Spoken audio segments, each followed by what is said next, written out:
Abre tu corazón porque yo siento la presencia de Dios. Válgame.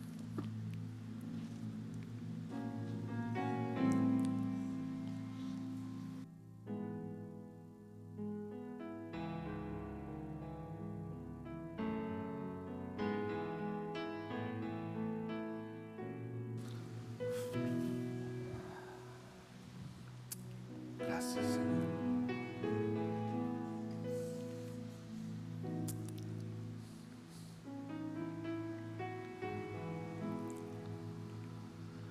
Ahí donde estás, ¿por qué no le dices, Señor, háblame a mí?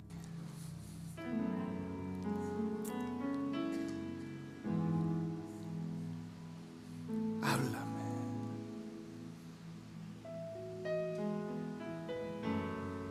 Gracias por tu presencia, Señor. Por pasearte en este lugar. Por abrazarnos. Por darnos esperanza.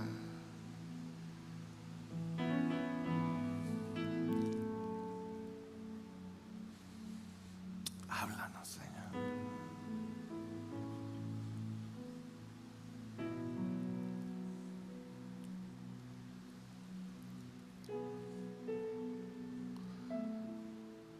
El día de hoy Dios puso una palabra en mí que ya he dado con anterioridad, muy similar, pero son esas palabras que al sentir ahorita su presencia, a veces como predicador estás pensando, ¿es lo que quieres traer? Y cuando me subí pude sentir su presencia. Y era Dios, yo lo siento así diciéndome, es lo que el pueblo de Dios necesita escuchar.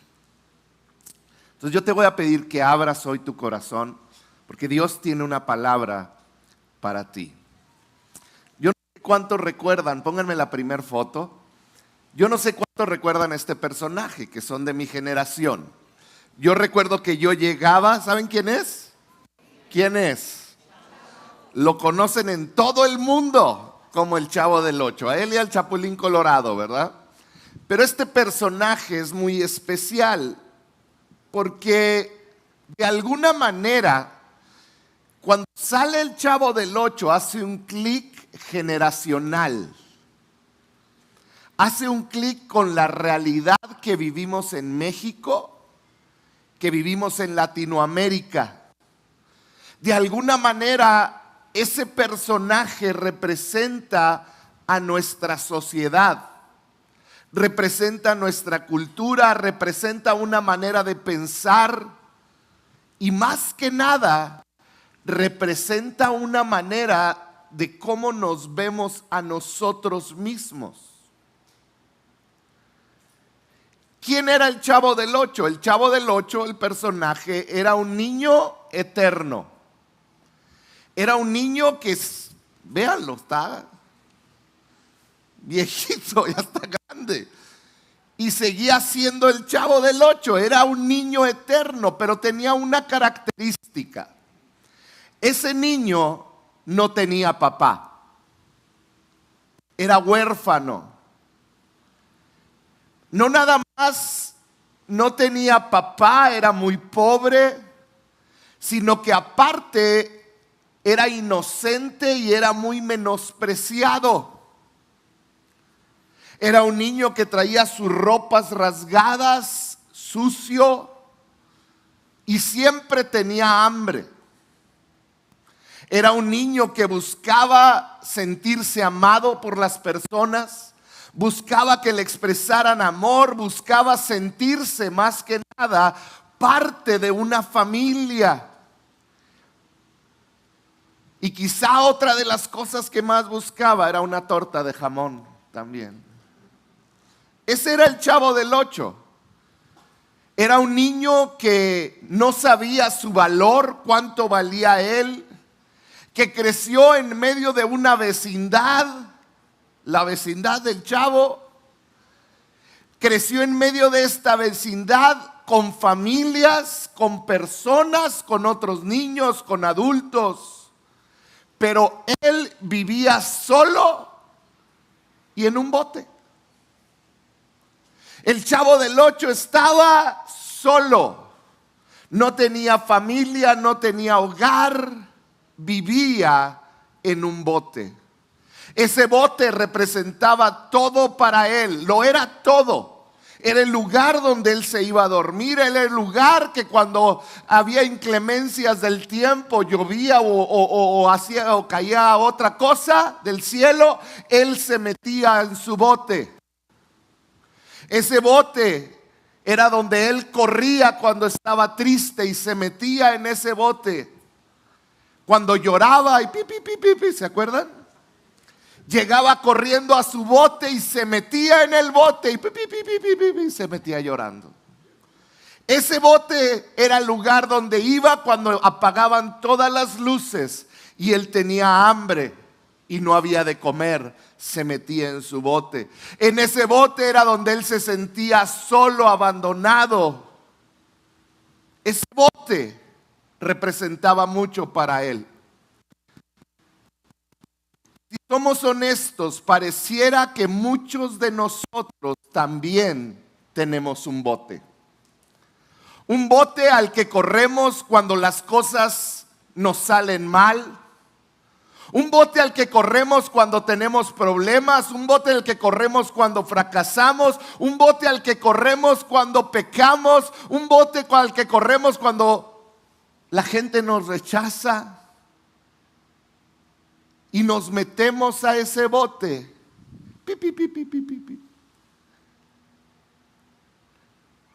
Recuerdo que cuando yo estaba en primaria, yo comencé a ver este programa los lunes a las 8 de la noche. Ya había tele en aquel tiempo y era color. Y yo me acuerdo que yo me preguntaba, ¿y dónde está su papá?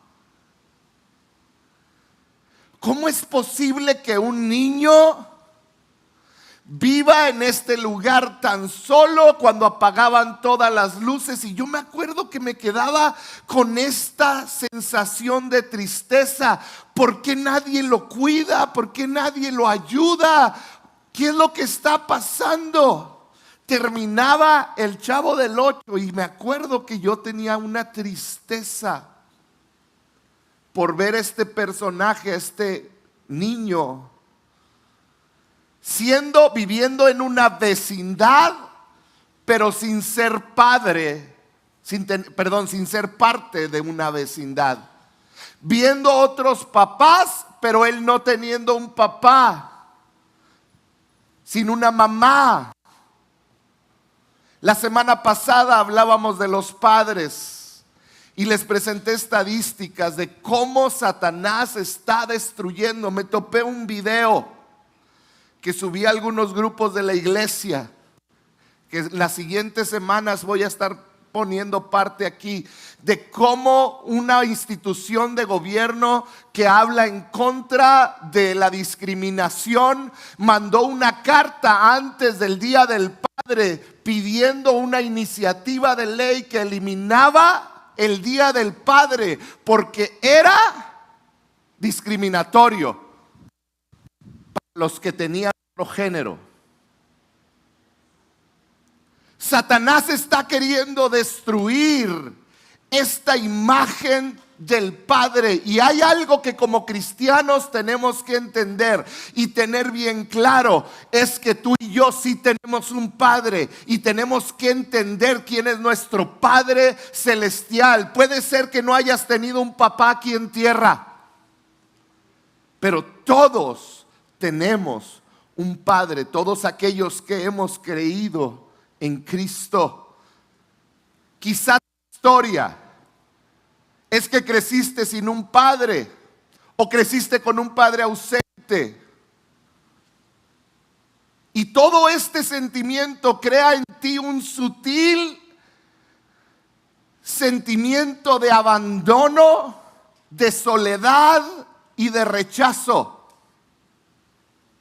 Por eso, Cuando oímos hablar de Dios como un padre es confuso y aún doloroso porque no entendemos cómo es que es, que se siente tener un buen padre. Quizá no lo tuviste, pero hoy yo te quiero hablar de que tú tienes un Padre celestial que quiere abrazarte y tener una relación contigo. Todo comienza con definir en tu corazón y aceptar qué definición tienes de Dios, qué concepto tienes de Dios. Para muchos tienen un concepto de Dios como el de un patrón. Un patrón, ¿qué es lo que hace un patrón? Un patrón te dice qué hacer. Un patrón te dice, cuida lo que es mío, mientras él se va y disfruta la vida comiéndose un coco, no sé, ¿verdad? Una margarita. Para otros es un jefe que arbitrariamente te dice lo que tienes que hacer y lo que no tienes que hacer.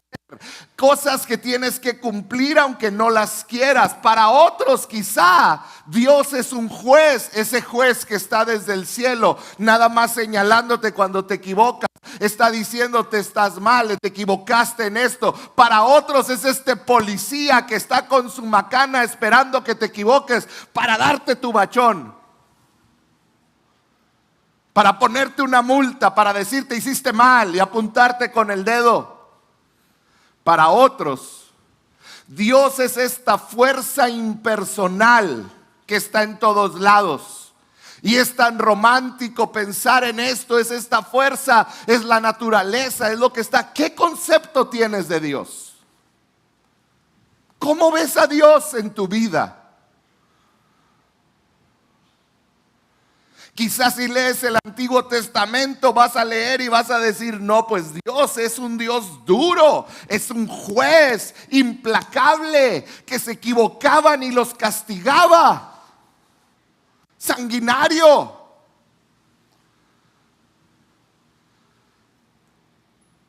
Pero llegó Jesús y Jesús nos mostró el rostro de Dios. Y vamos a ver un poquito de qué nos enseña Jesús aún en cuanto a Dios. Los discípulos, al ver que Jesús constantemente se apartaba y oraba, un día llegan con Jesús y le dicen, Jesús, enséñanos a orar. Dilo conmigo, enséñanos a orar. Y Jesús los voltea a ver y les dice estas palabras, así deben de orar. Y les dice, Padre nuestro que estás en los cielos. Así inicia, les dice Jesús, así deben de orar. Padre nuestro que estás en los cielos. Y los discípulos, yo creo que no dice la Biblia, pero yo me lo imagino, por la cultura y como ellos habían vivido la vida, la religión judía, para ellos no tenían el concepto de Dios como un padre. Para ellos Dios era este ser todopoderoso, creador del universo, que gobernaba y que escogió al pueblo de Israel. Para ellos era este Dios que ellos temían y que tenían que seguir más de 600 leyes para que Él estuviera contento con ellos. Y si no, Dios se enojaba. Y de repente llega Jesús, que dice ser el Mesías, el Hijo de Dios, y les dice, Él es mi Padre. Y tú puedes orar diciéndole, papá, Padre nuestro. Para ellos esto fue un golpe bien duro. ¿Sabías que el Antiguo Testamento no se refiere nunca a Dios como un padre, más que en una o dos ocasiones que se le considera como padre de la nación de Israel, pero nunca en algo personal?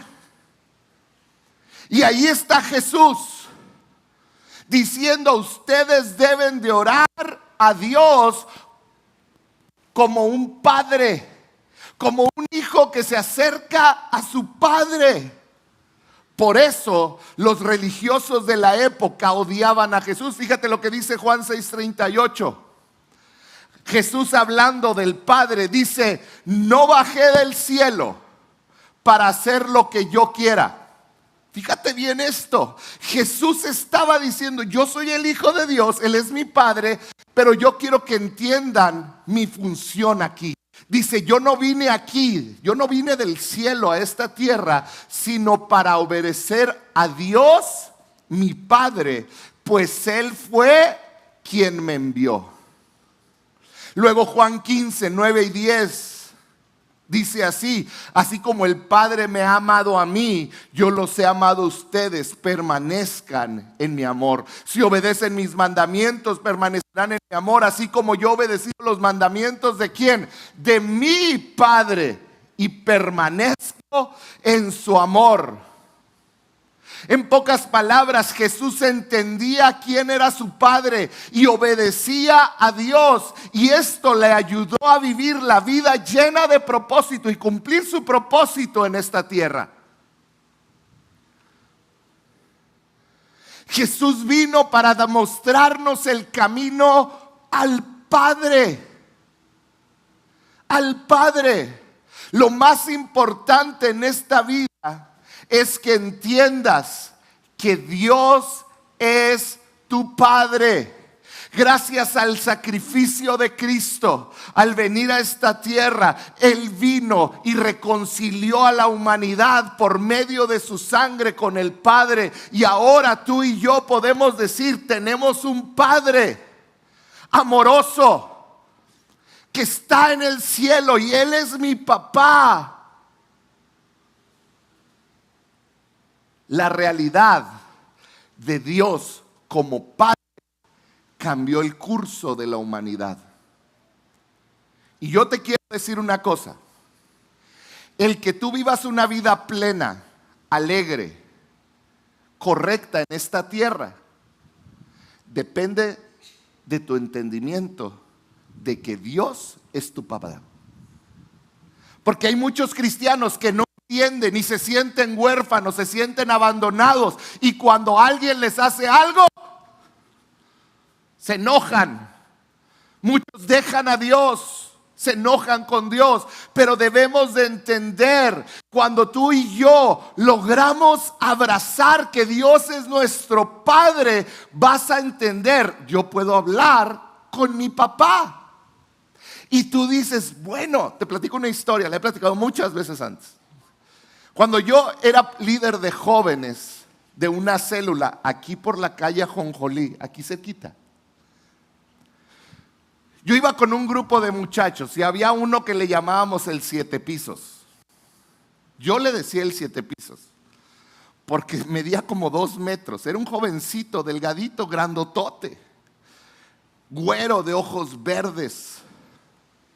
Y me acuerdo que yo lo estaba evangelizando, y una vez llegué y él se había peleado con su papá, que no vivía con él.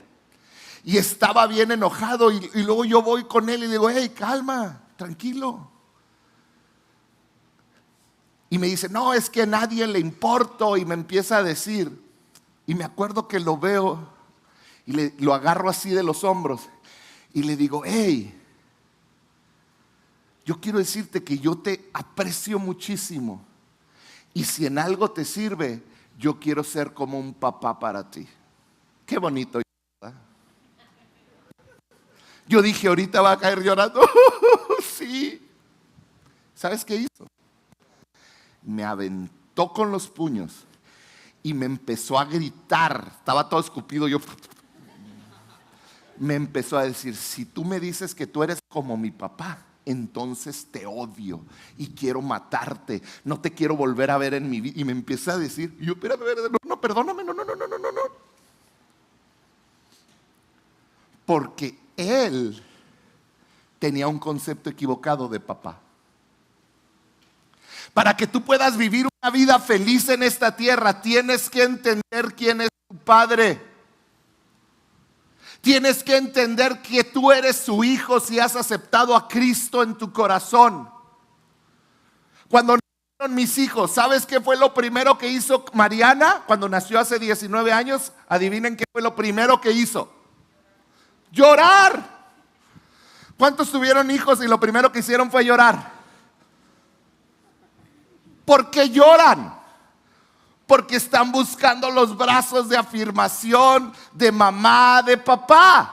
Cuando Coco nació, ¿qué fue, crees que lo primero que hicieron? ¿Qué hizo? Llorar. Cuando nació Josué, mi niño de 12 años, ¿qué crees que fue lo primero que hizo? ¿No lloró? Abrió los ojos. Y con ojos de desesperación de un recién nacido, no lloró. Y cuando Josué no lloró, todas las enfermeras empezaron a correr. Ahí entendí por qué hay un pediatra cuando se alivia un bebé. Una mamá, perdón, cuando nace un bebé. Y la pediatra le dicen, no respiró. Y cuando le dicen no respiró, le dijeron no lloró. Y luego dice la pediatra, no está respirando. Y se lo quitan a mi esposa. Y se lo llevan a una camita que estaba a un lado con una lámpara. Y empiezan a hacerle masajes. Y empieza una enfermera a contar. 15, 16 eran los segundos que él llevaba de haber salido del vientre de su madre. 17, el cuarto callado. 18, 40, 41. Y Josué no lloraba, no podía jalar aire. Nomás se le veían los ojos como él intentaba y no podía. 50, cuando llegan al 50, llega corriendo una enfermera y abre un paquete. ¡Jas! Era todo lo necesario para entubar al recién nacido. Y veo las caras de nerviosismo. Josué estiraba el cuerpo y no podía respirar. Y empiezan 51, 52. Llegó al 56, 57, 58 y se oye.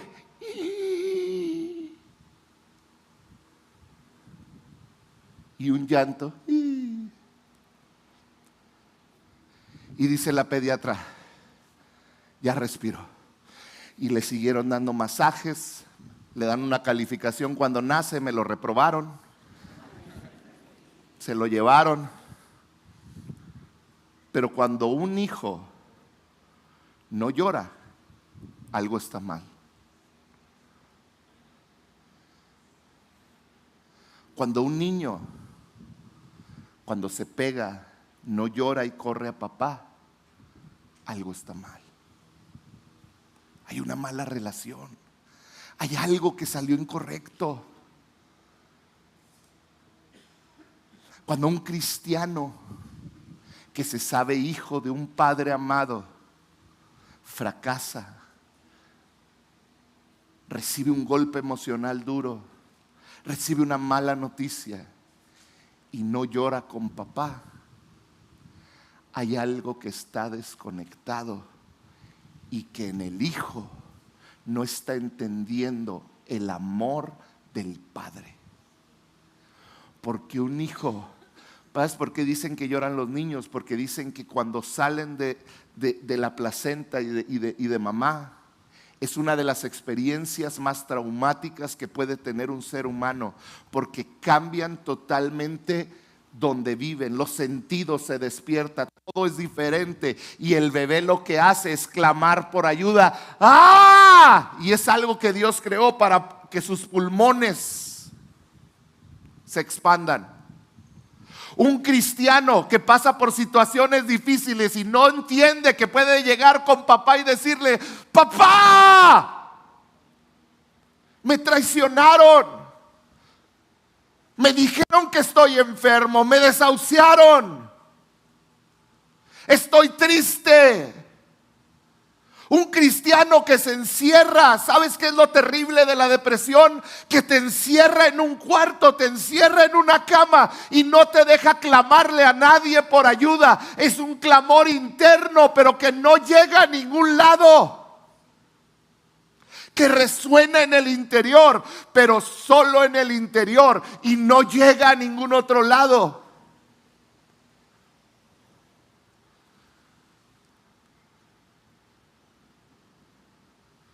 Cuando Él te dio vida espiritual, Él espera que levantemos un clamor de oración, de un hijo a un padre que le dice: estoy sufriendo, estoy mal, papá, ayúdame.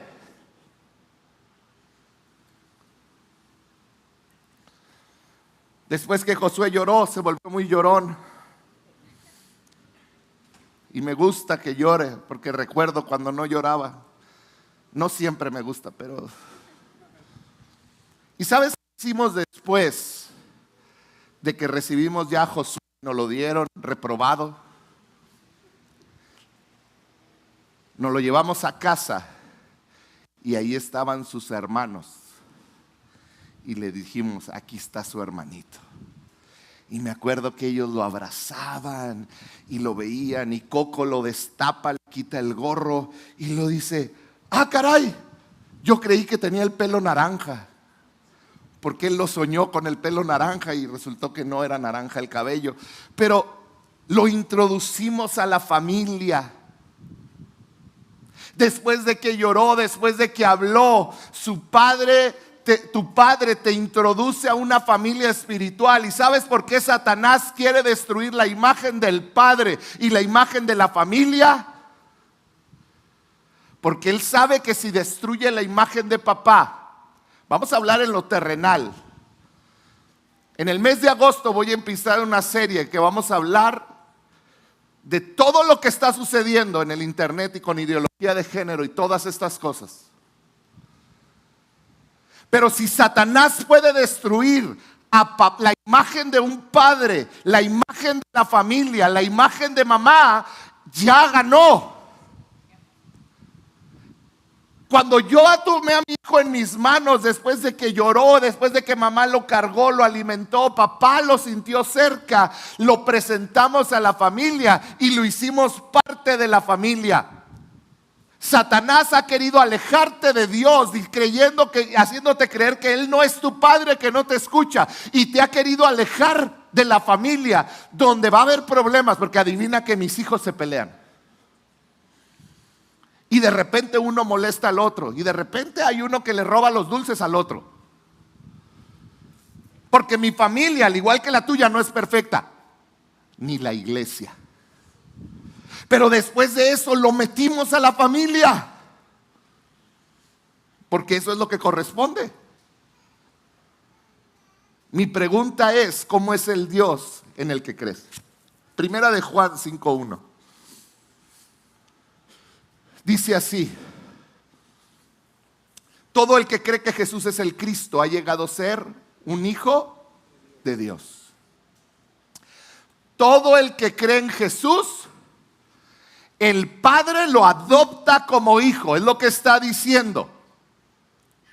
No importa, fíjate bien esto, no dice excepto los que hicieron y luego una lista. Dice todo. Di conmigo: todo. Todo. Eso incluye al que está a un lado, a la que está a un lado, al que está enfrente, a todos. Dice: todo el que cree que Jesús es el Cristo ha llegado a ser un hijo de Dios. Eso quiere decir algo bien clave. El Padre ama a la humanidad y quiere adoptar a todos aquellos, sin importar su pasado, que ponen su confianza en Cristo. Quiere decir que hay salvación para todos. La gran pregunta es: ¿tú crees que existe un Dios que puede perdonarte? Si tú lo crees, yo quiero decirte que Jesucristo derramó su sangre. Él pagó el precio que tú tenías que pagar para que tú tengas acceso a tu Padre, al Creador. Fíjate lo que dice la otra versión, la Reina Valera. Dice: todo aquel que cree que Jesús es el Cristo es nacido de Dios. En otras palabras, nacido de es una palabra en griego, que dice engendrado. O sea que tienes el mismo ADN que Dios. En otras palabras, estamos vivos cuando no tenemos a Cristo en lo natural, pero muertos espiritualmente. Pero cuando conocemos a Cristo, adquirimos esa vida espiritual. En otras palabras, antes de Cristo estamos desconectados, separados de Dios. Pero gracias al sacrificio de Cristo, cuando creemos en Él, Él es nuestro Padre, Él es tu Padre. Y ahora eres engendrado de nuevo y ahora eres su hijo. Y tú eres, al ser su hijo, tú ahora puedes acercarte a tu Padre cuando pasaste por algo difícil y decirle: Señor, te necesito, ayúdame. Todo aquel que cree en Jesús es nacido de nuevo. Cuando lo haces, naces a una nueva relación con Dios. ¿Qué es esto? Eres transformado, no de afuera hacia adentro. No es tengo que dejar de hacer esto. No, es una transformación que sucede desde tu interior. Dios te da un nuevo corazón y lo que antes anhelabas, mientras más vas conociendo de Dios, empiezas a dejar de actuar como actuabas. No es una de que, ay, tengo que dejar de hacer esto, tengo que dejar de... No, conoces a Dios, te relacionas con la familia y empiezas a conocer ese Dios y a caminar hacia Él. El mayor propósito de Cristo fue mostrarnos al Padre. Fíjate lo que dice Juan 1, 12 y 13. Dice: pero a todos los que creyeron en Él y lo recibieron, les dio el derecho de llegar a ser hijos de Dios. Y luego fíjate lo que dice el siguiente versículo: esos que ahora son hijos de Dios nacen de nuevo, no mediante un nacimiento físico como resultado de la pasión o de la iniciativa humana, sino por medio de un nacimiento que proviene de Dios. Y el mundo está lleno de personas que están queriendo cambiar lo que hacen, que están queriendo ser mejores. Hoy quiero decirte, tu Padre, Dios, no solo cambia lo que haces, Él cambia quién eres. Y entonces Él cambia lo que haces. Antes de cambiar lo que haces, Él cambia quién eres. Te cambia de naturaleza. Y ahora tenemos esta posibilidad de elegir: voy a seguir a Dios, voy a conocerle o no. Ese cambio viene desde adentro. Ese fruto interno termina experimentándose afuera. Y comienzas a ser un mejor esposo, un mejor ser humano, empático, que sabe amar. Porque cuando sabes quién eres, cuando sabes tu identidad, sabes que debes de actuar distinto. Ya no es tengo que cambiar, es ahora que Cristo me cambió, puedo vivir una vida diferente, entregando mis conflictos a Él. En otras palabras, cuando tú has aceptado a Cristo, eres nacido de nuevo. Ahora eres hijo de Dios, eres hija de Dios y tienes acceso a tu Padre. Cuando tú entiendes que Él es tu Padre, pueden dejar otras personas, pero nunca te sientes abandonado, porque sabes que tu papá siempre está contigo. Te pueden traicionar otras personas, pero el mundo no se acaba porque sabes que tu Padre está contigo. Puedes vivir tragedias y sí va a ser difícil, pero sabes que no estás solo y que puedes correr a tu Padre. Hace muchos años tuve una mujer que llegó a pedir consejería.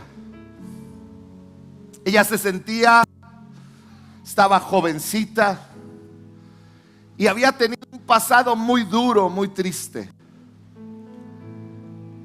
En su adolescencia, juventud, ella hizo cosas de las cuales se arrepentía y la verdad no las puedo decir en este micrófono. Ella conoció a Cristo.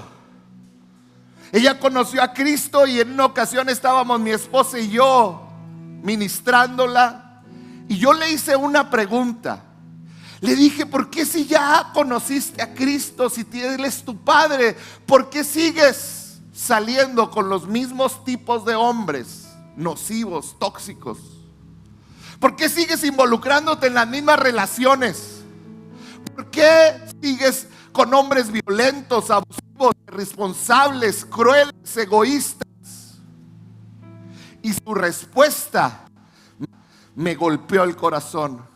Ella respondió, es que yo ya soy plato de segunda mesa. Eso es a todo lo que yo puedo aspirar, porque soy mercancía de segunda mano. En ese momento me apachurró el corazón y ya no me acuerdo qué le dije. Pero hoy recuerdo ese momento y quisiera tomarla de sus hombros y decirle, no eres de segunda mano, eres hija de Dios.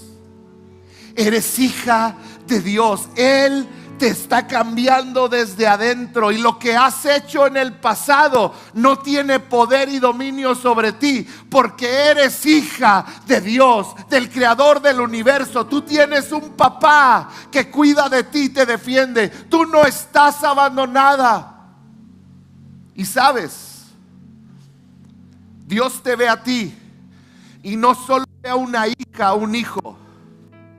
Él ve a Cristo en ti. No importa lo que has hecho en tu pasado, Él te ve perdonada, Él te ve perdonado. Él te ve como alguien digno de ser amado, alguien limpio, alguien con esperanza, alguien con un futuro brillante, alguien valioso, alguien con un propósito en su vida. Eso es lo que Dios ve, porque Dios ama a sus hijos, y tú eres su hijo si has puesto tu confianza en Él. Todo aquel que cree en Cristo Jesús es nacido de Dios. Por medio de Cristo nos fue revelado el Padre. Tú y yo ahora ya no somos de los que tenemos que esforzarnos por ganar el amor de Dios. Somos los que desde su amor vivimos honrando a Dios. Y yo quiero que te grabes esto, porque a veces, como cristianos, como seguidores de Jesús, vivimos tratando de ganarnos el amor de Dios. Es que si me esfuerzo lo suficiente, voy a ganarme su amor. Voy a portarme ya bien, ya no voy a hacer esto, ya no voy a hacer aquello. No se trata de eso. Se trata que desde su amor, desde tu conocimiento de Él, decidas vivir y comiences a pedirle al Espíritu Santo, que ahora mora dentro de ti, ayúdame a vivir agradándote. Y dice la Biblia que cuando tú le pides a Dios sabiduría, Él te la da. Y la gracia es esa fuerza que necesitas para dejar de fumar, para dejar de maldecir, para dejar de involucrarte en cosas que no te debes de involucrar. Es desde esa gracia de hijos que podemos tener la fuerza para vivir. Tú eres un hijo, una hija de Dios. Quiero terminar leyéndote unos versículos y quiero toda tu atención aquí conmigo. Primera de Juan 3 dice así: miren con cuánto amor nos ama nuestro Padre, que nos llama a sus hijos, y eso es lo que somos. Santiago 1:17 dice: todo lo que es bueno y perfecto es un regalo que desciende a nosotros de parte de Dios nuestro, quien creó todas las luces en el cielo. Él nunca cambia ni varía como una sombra en movimiento. Romanos 8:38 dice: y estoy convencido, no tengo duda, de que nada podrá jamás, fíjate las palabras que están en diferente color, nada podrá jamás separarnos del amor de Dios.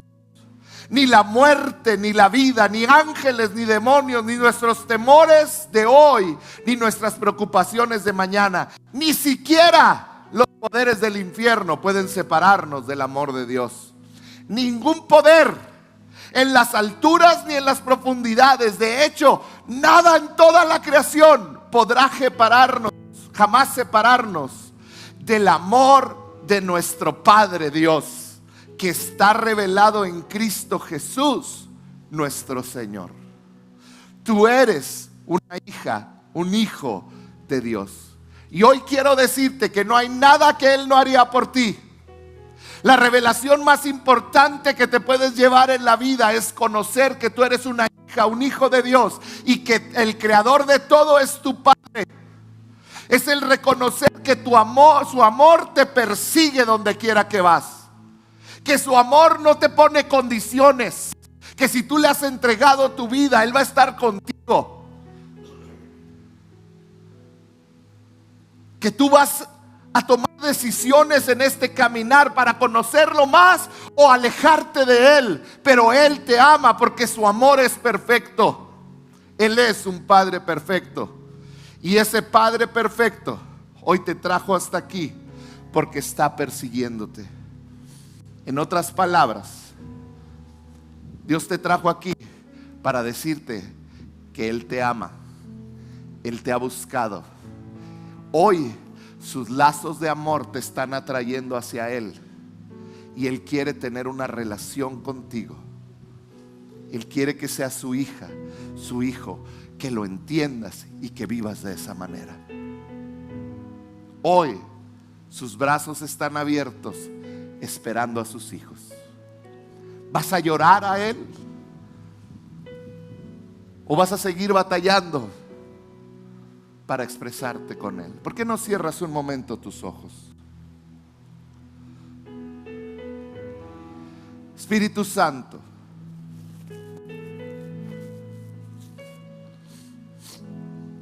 yo pido que tú te reveles esta mañana a cada uno de tus hijos.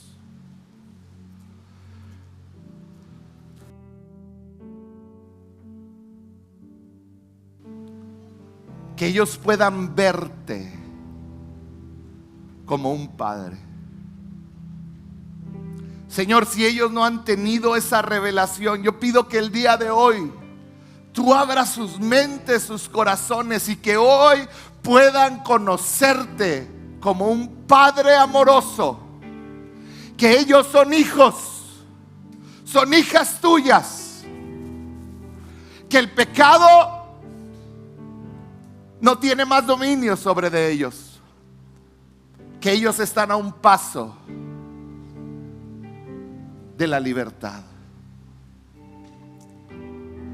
Y yo quiero hablarle primero a todos aquellos que nunca antes han entregado su vida a Cristo. Quizá es la primera vez que nos visitas o tienes algún tiempo viniendo, pero tú reconoces que nunca has nacido de nuevo. Nunca le has dicho a Cristo: te entrego mi vida, te entrego todo lo que soy, lávame con tu sangre. Si tú nunca le has entregado tu vida a Cristo, hoy es tu día de salvación.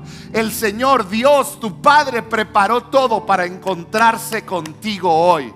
Hoy es el día de tu nuevo nacimiento. El libro de Apocalipsis capítulo 4 dice que Él está a la puerta de tu corazón, tocando, esperando si vas a abrir o no vas a abrir. Si tú nunca has entregado tu vida a Cristo y hoy quieres entregarle tu vida a Él, reconocer a Jesucristo como Señor y Salvador, y que Dios te dé un nuevo corazón, un nuevo nacimiento, yo quiero que ahí donde estás levantes en alto tu mano. Quiero orar contigo. Si el día de hoy tú quieres entregarle tu vida, gracias, puedo ver sus manos. No tengas temor, levanta en alto tu mano. Él es tu Padre.